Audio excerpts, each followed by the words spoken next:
The silver spaceship moved quietly through Earth's clouds. Inside, Commander Clax looked at his screens with pride. His purple skin glowed brighter as he pointed at the images showing a small building filled with tiny humans. "Perfect targets," he said to his crew. "Look how small they are, they won't give us any trouble." The Zorthians had traveled far across the galaxy to find new creatures to study. They had conquered many planets with their advanced technology. Their mind control beams could make any creature follow their commands. Their ships were faster than light. Their weapons could destroy mountains. But they had never met kindergartners before. Down on Earth, it was a normal Tuesday morning at Greenwood Elementary School. Mrs. Thompson watched her class of 23 5-year-olds playing outside during recess. The sun was shining and the children were running around the playground laughing and shouting. Tommy Baker was playing tag with his best friend Emma Rodriguez. They didn't notice the strange silver object landing behind the school building. Neither did Billy Martinez, who was busy digging in the sandbox, or Lily Anderson, who was hanging upside down on the monkey bars. The spaceship door opened with a soft hiss. Commander Clack stepped out, followed by 3 other Zorthians. They were 7 feet tall, with gray skin, large black eyes, and tentacles instead of arms.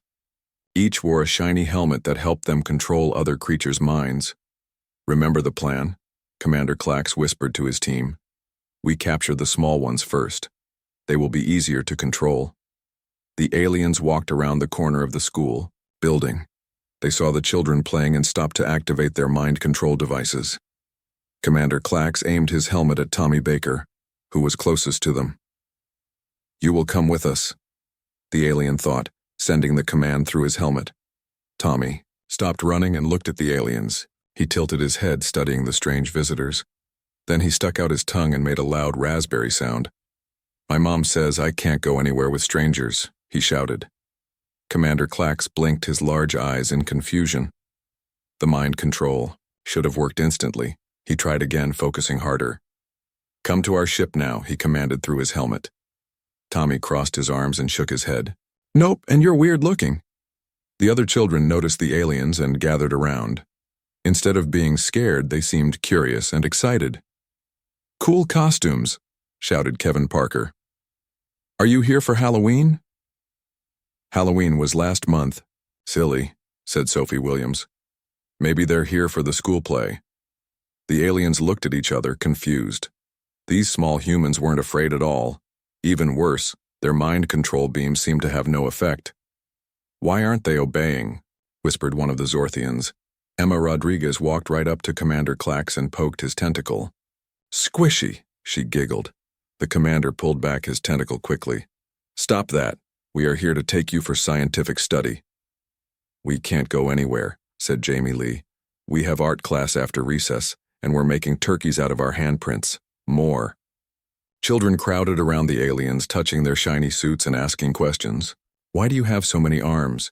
Can you fly? Do you eat pizza? Want to see my loose tooth?"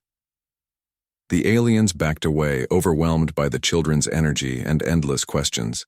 They had conquered warrior races and outsmarted brilliant scientists, but nothing had prepared them for this. Mrs. Thompson finally noticed the commotion and walked over. She saw the aliens and adjusted her glasses.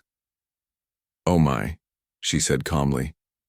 "Are you the science demonstrators the principal mentioned?" "You're early. The assembly isn't until next week." Commander Clack straightened up, trying to look intimidating. "We are the Zorthians, conquerors of 1,000 worlds. We have come to—" "That's nice, dear," Mrs. Thompson interrupted. "But recess is almost over, and we need to line up for art class. Children, say goodbye to our visitors." "Bye, aliens," the children shouted, waving as they ran to form a line. The Zorthians stood frozen, watching the small humans skip away without a care in the world. Their perfect plan was falling apart, and they hadn't even made it past the playground. Commander Clax watched the children skip away with growing frustration.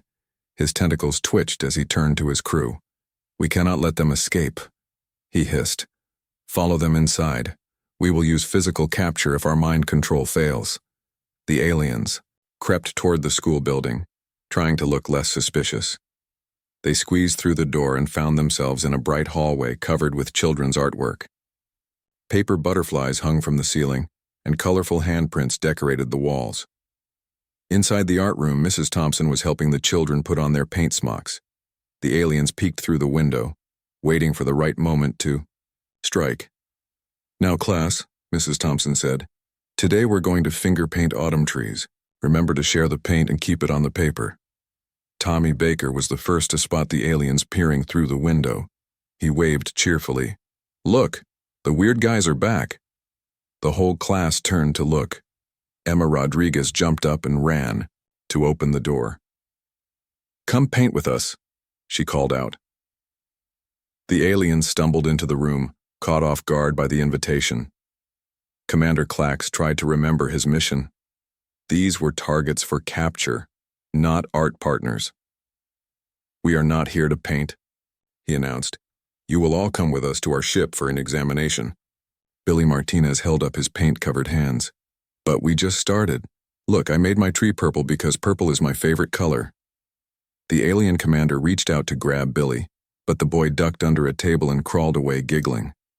The other children thought this was a new game and scattered in all directions. "Catch me if you can," shouted Kevin Parker, darting between the easels. The aliens lunged and grabbed, but the children were too quick. They crawled under tables, hid behind shelves, and squeezed into spaces too small for the 7-foot-tall aliens to reach. Sophie Williams climbed onto a chair and jumped over a tentacle that tried to catch her. "This is the best game ever," she laughed. Madison Taylor grabbed a jar of glitter and threw a handful at the nearest alien. The sparkles stuck to its gray skin, making it shimmer in the fluorescent light. "Pretty," she exclaimed. "Now you're fancy." Alien tried to brush off the glitter but only spread it more. Soon, all 4 aliens were covered in various colors of paint and glitter as the children's decorating game continued. Jamie Lee had an idea. He dipped his hands in blue paint and pressed them against Commander Clax's shiny suit. "Now you have a special shirt." Other children joined in, leaving colorful handprints all over the aliens' uniforms. The Zorthians spun around, trying to stop the artistic assault, but there were too many little hands coming from all directions.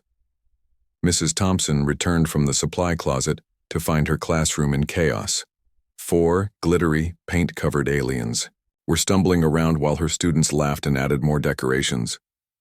"Children," she called out, "what did I say about keeping paint on the paper?"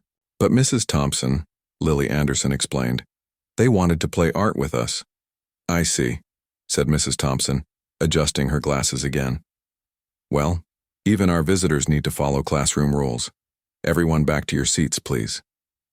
The children reluctantly returned to their tables, leaving the bewildered aliens standing in the middle of the room, dripping with paint and sparkling with glitter. Commander Clax looked down at his ruined uniform. His mission to capture Earth specimens was turning into a disaster. These small humans were impossible to catch, and now his crew looked like they had lost a fight with a rainbow. "Perhaps we should regroup," suggested one of his crew members, picking dried paint from his tentacles. Danny Miller raised his hand. "Mrs. Thompson, can the aliens stay for story time? They look sad." "We are not sad," Commander Clax protested. "We are fearsome conquerors." "You don't look very fearsome with pink handprints on your bottom," Tommy pointed out, causing the whole class to giggle. The commander glanced behind him and saw that Tommy was right. His dignity, like his mission, was in shambles. But he wasn't ready to give up yet. There had to be a way to complete their objective. The bell rang for lunchtime and the children jumped up from their seats. Commander Clax saw his chance. He whispered to his crew, "We will follow them to their eating area. When they are sitting still, we can trap them." The kindergartners lined up at the door, each carrying a lunchbox or bag. Emma Rodriguez turned to the aliens and said, "You can eat with us if you want. I have an extra banana." Mrs. Thompson led the class down the hallway to the cafeteria. The aliens followed, leaving a trail of glitter behind them. Other teachers and students stared at the sparkly visitors, but seemed to accept them as part of some school event. In the cafeteria, the children sat at long tables and opened their lunches. The aliens positioned themselves at each corner of the room, ready to block any escape routes. Now! Commander Clax signaled to his team. The aliens moved forward, but Tommy Baker stood up on his chair and shouted, "Who wants to trade? I have cheese crackers." Suddenly, children were jumping up, running between tables and swapping food items. Sandwiches flew through the air, juice boxes were passed around, and cookies changed hands faster than the aliens could track. "I'll trade you my carrot sticks for your chips," called out Sophie Williams. "Who wants my applesauce?" asked Billy Martinez. The aliens tried to grab the moving children but kept missing. They bumped into each other, knocked over chairs, and slipped on a dropped banana peel.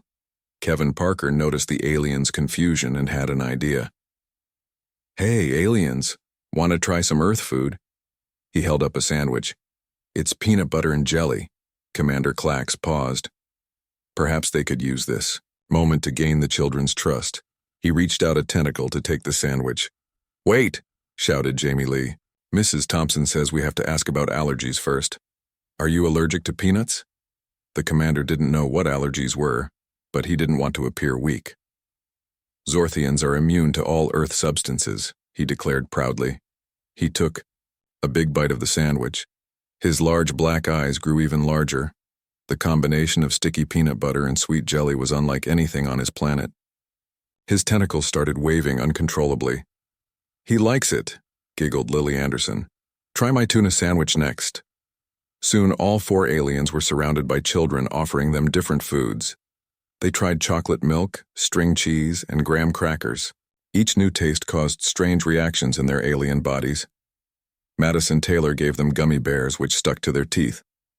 Danny Miller shared his fruit punch, which turned their gray skin slightly pink. The aliens' sophisticated digestive systems weren't prepared for the sugar rush of Earth junk food. The school lunch monitor, Mr. Johnson, watched the scene with amusement. He assumed the aliens were parents in costume for some special event. "Nice outfits," he said to Commander Clax. "Very realistic."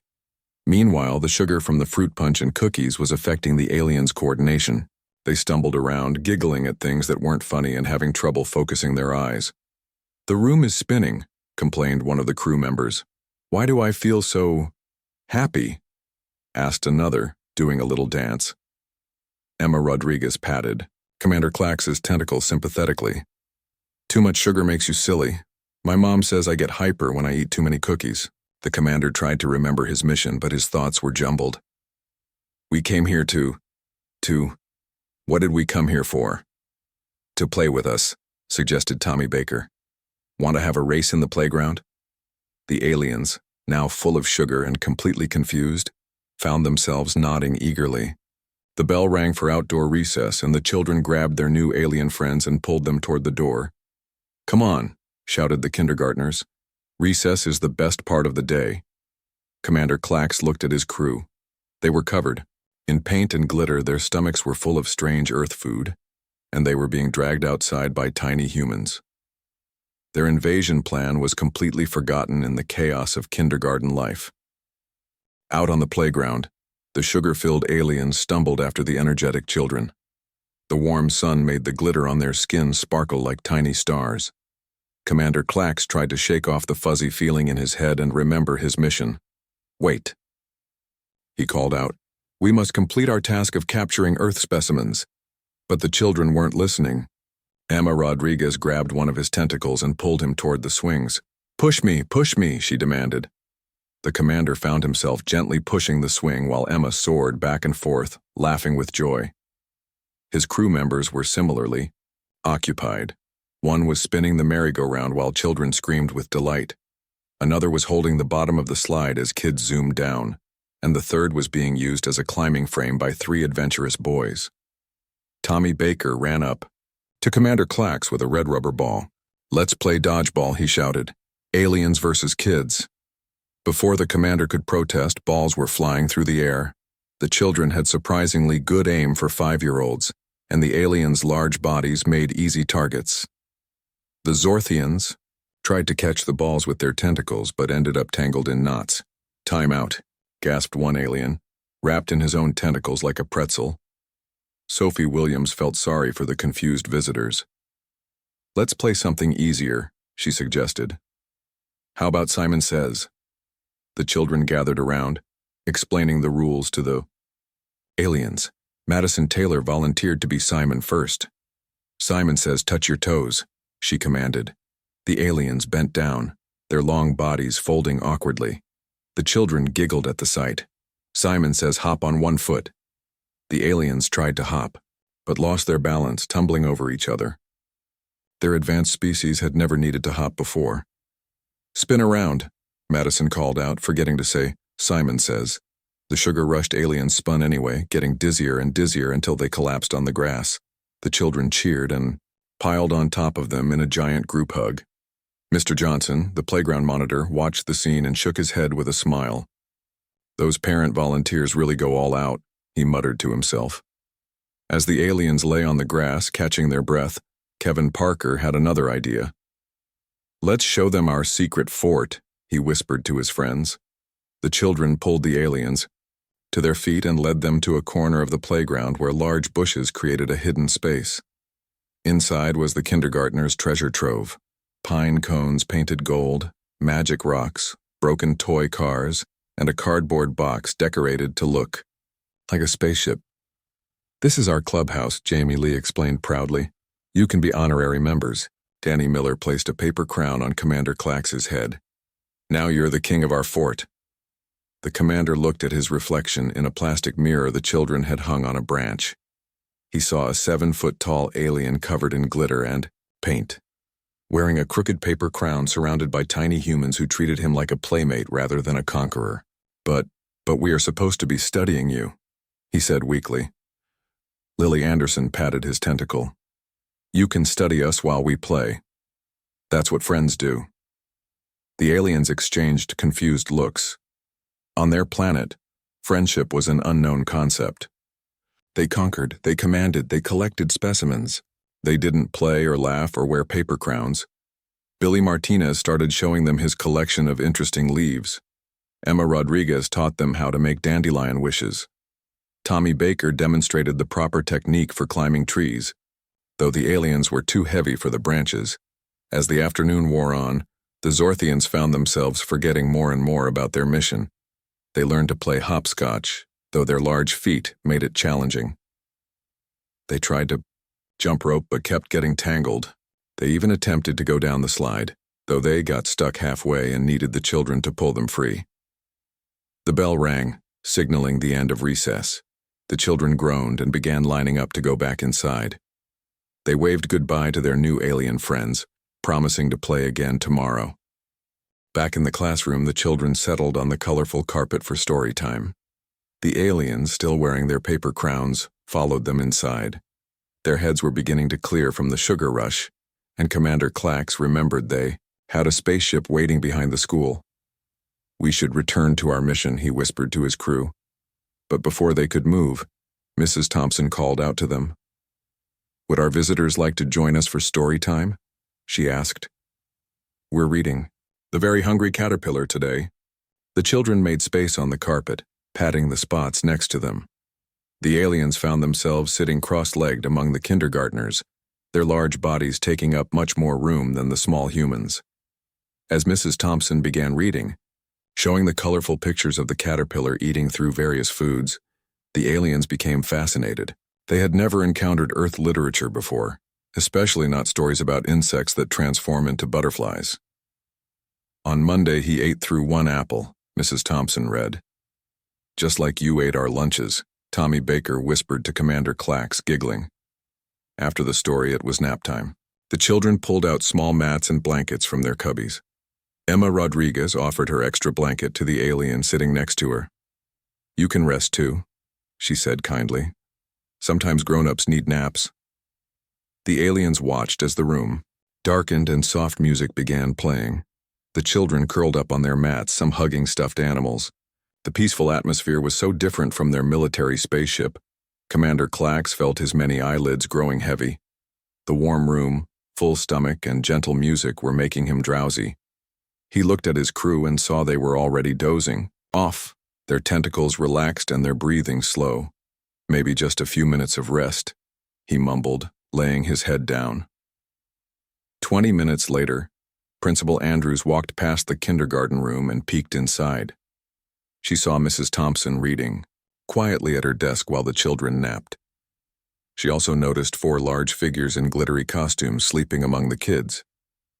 "More parent volunteers?" she whispered to Mrs. Thompson. Mrs. Thompson looked up from her book. "Oh yes, they've been helping all day, very dedicated to the children's education." Principal Andrews nodded approvingly and continued her rounds. When nap time ended, the children woke up refreshed and ready for their afternoon activities. The aliens woke up confused, having dreamed of butterflies and playgrounds instead of conquest and scientific studies. "Time for music class," announced Mrs. Thompson. The music teacher, Ms. Peterson, arrived with a cart full of instruments. She handed out tambourines, maracas, and small drums to the children. When she saw the aliens, she smiled and gave them the biggest instruments she had. "Perfect. You can help with the rhythm section," she said cheerfully. Soon the room was filled with joyful noise as the children sang and played their instruments. The aliens tried to follow along, but their sense of rhythm was completely different from Earth music. Commander Clack shook his maraca off-beat, while another alien hit the drum at random intervals. Sophie Williams showed them how to keep time by clapping. Like this: 1, 2, 3, 4. The aliens improved slightly, though they still sounded like a broken washing machine trying to make music. The children didn't mind at all. They were having too much fun making noise together. During the final song, "The Wheels on the Bus," the aliens found themselves doing the hand motions along with the children. They moved their tentacles in circles for the wheels, up and down for the wipers, and even made beeping sounds for the horn. As music class ended, Commander Clax realized they had spent the entire day playing instead of completing their mission. The scientific data they were supposed to collect remained uncollected. The specimens they were meant to capture were teaching them children's songs instead. "We must report back to our ship," he told his crew during a quiet moment.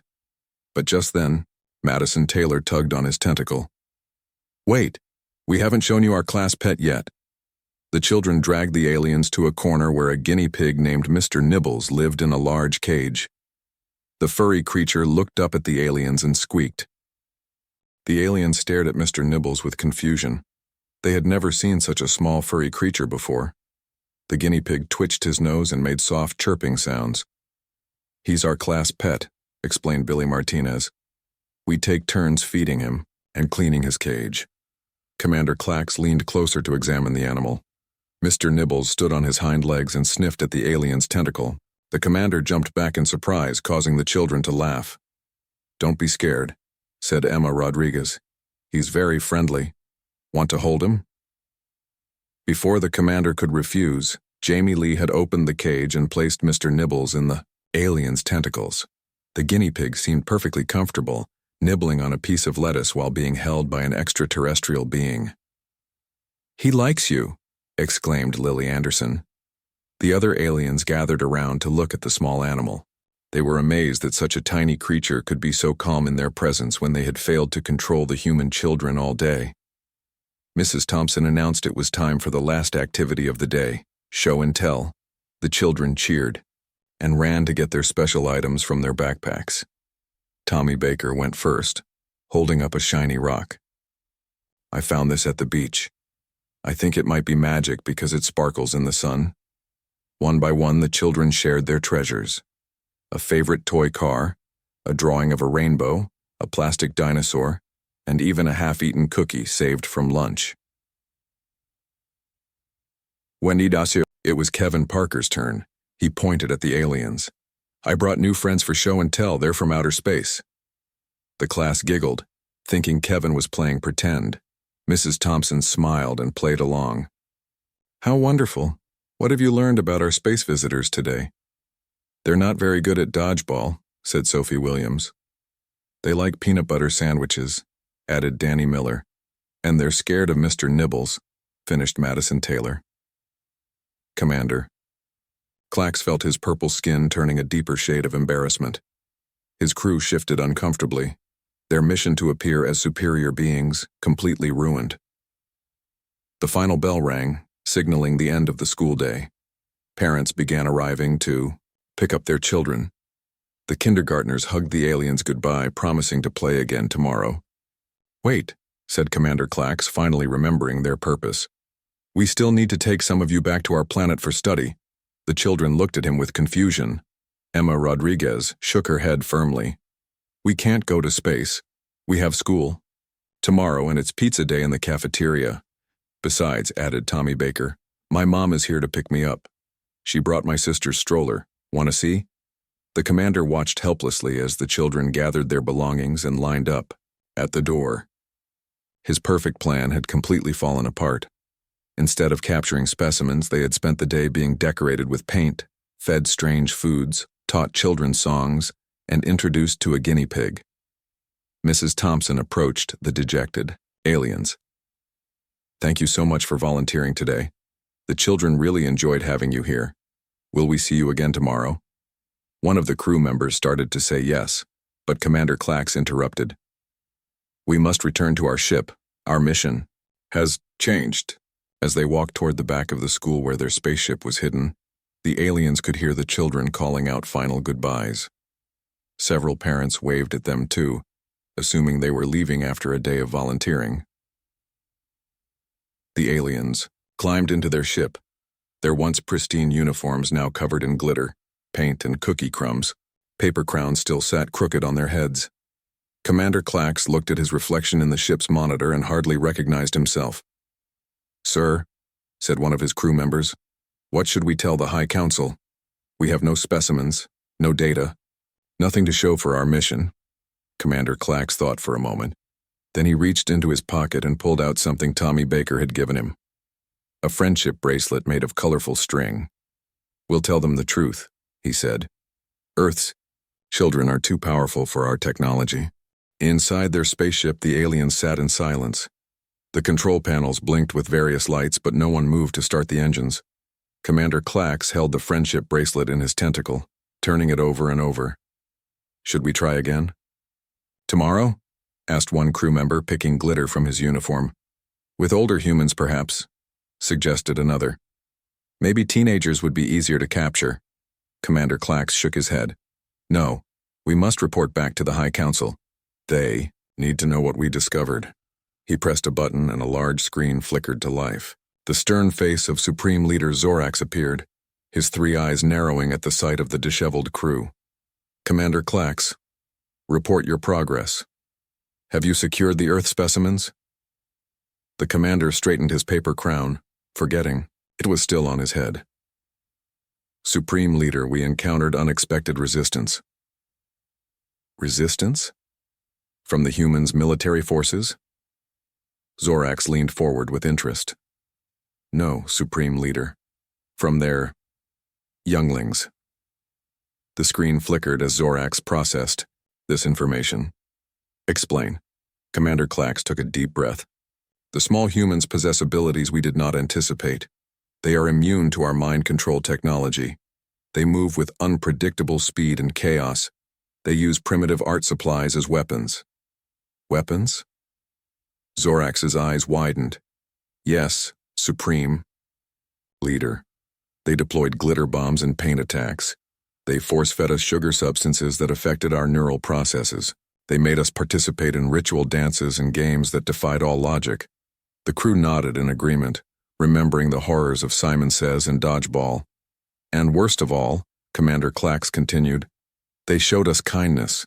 They shared their food, included us in their activities, and gave us these." He held up the friendship bracelet. Zorax studied the simple bracelet through the screen. "What is that primitive binding device?" "They call it a friendship bracelet, Supreme Leader. It appears to be a symbol of alliance and acceptance." The Supreme Leader was quiet for a moment.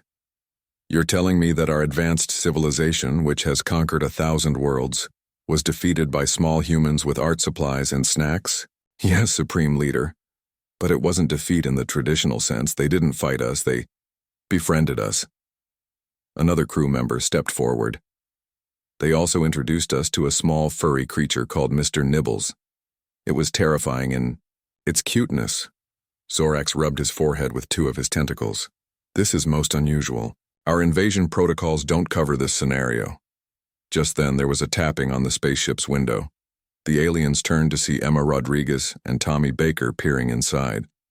They had snuck away from their parents to say one more goodbye. "Mr. Alien," Emma called out. "You forgot your painting." She held up a colorful picture of stick figures holding tentacles. Commander Clax opened the ship's door. "You should be with your parents," he said gently. "We wanted to give you this," Tommy said, handing over a small bag. "It's cookies for your trip home. Space is probably very far away." The commander accepted the bag, touched by their thoughtfulness.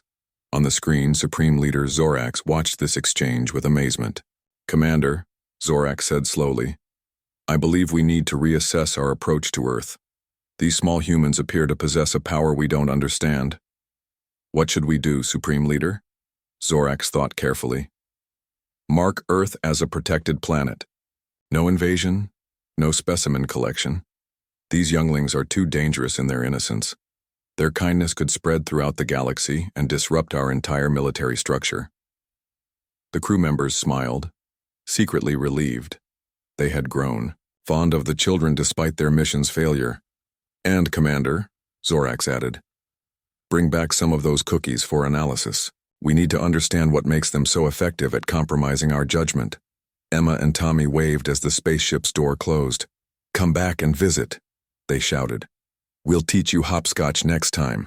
As the spaceship lifted off, leaving a trail of fallen glitter in its wake, Commander Clax made a decision.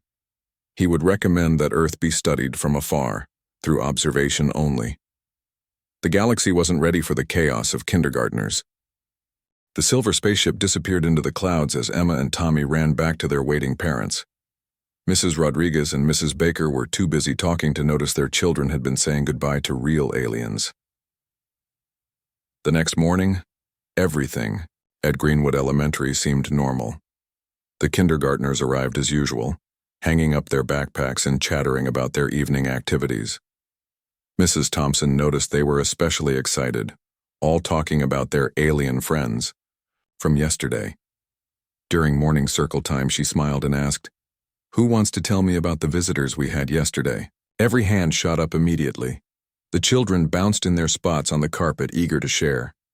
"They were real aliens," insisted Tommy Baker. "They had tentacles and purple skin," added Emma Rodriguez. "They were scared of Mr. Nibbles," giggled Sophie Williams. Mrs. Thompson nodded patiently. She assumed the children had vivid imaginations and the costumed volunteers had made quite an impression. Meanwhile, far above Earth's atmosphere, Commander Clax was presenting his final report to the Galactic Council. The Grand Chamber was filled with representatives from hundreds of conquered worlds, all eager to hear about the failed Earth mission.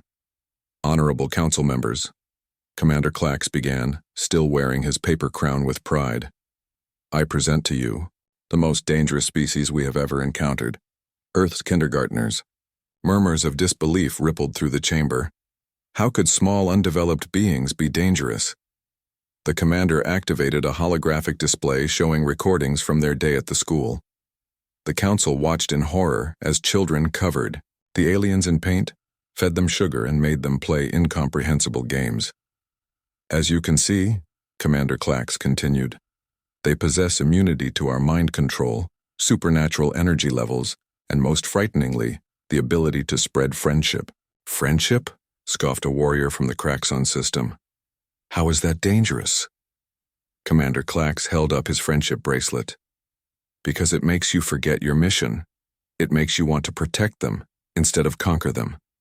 It's more powerful than any weapon we've encountered."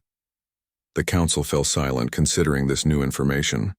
Back on Earth, the kindergartners were having their snack time. Principal Andrews stopped by the classroom with a special announcement.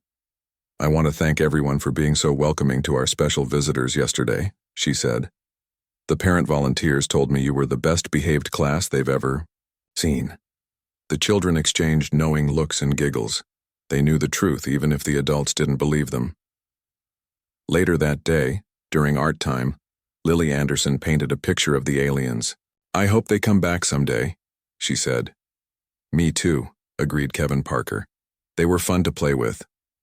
Mrs. Thompson hung their artwork on the wall, thinking it was just another creative project. She didn't notice that all the alien paintings were surprisingly accurate in their details. Far across the galaxy, the Zorthian High Command issued a new directive. Earth was to be classified as a Level 10 protected planet. No alien civilization was to attempt contact, invasion, or specimen collection. The official reason listed in the Galactic database was, "Inhabitants possess friendship-based defensive capabilities beyond our understanding." Commander Clax kept the friendship bracelet on his tentacle, a reminder of the day Earth's kindergartners taught the galaxy's most advanced species about the power of kindness. He often looked at it when planning new missions, remembering to approach unknown worlds with respect rather than force. Years passed, and the kindergartners grew up. But they never forgot their alien friends. Sometimes, on clear nights, they would look up at the stars and wave, just in case their glittery visitors were watching. And sometimes, just sometimes, a silver ship would pass by Earth, close enough to see but far enough to stay safe from the terrifying power of friendship and finger paint. The universe had learned an important lesson. Never underestimate the power of 5-year-olds with imagination, kindness, and an unlimited supply of glitter. For in the end, Earth's greatest defense wasn't advanced technology or military might, but the pure hearts of children who saw potential friends in everyone they met, even 7-foot-tall aliens with tentacles. And that's how Earth's kindergartners saved their planet one friendship bracelet at a time.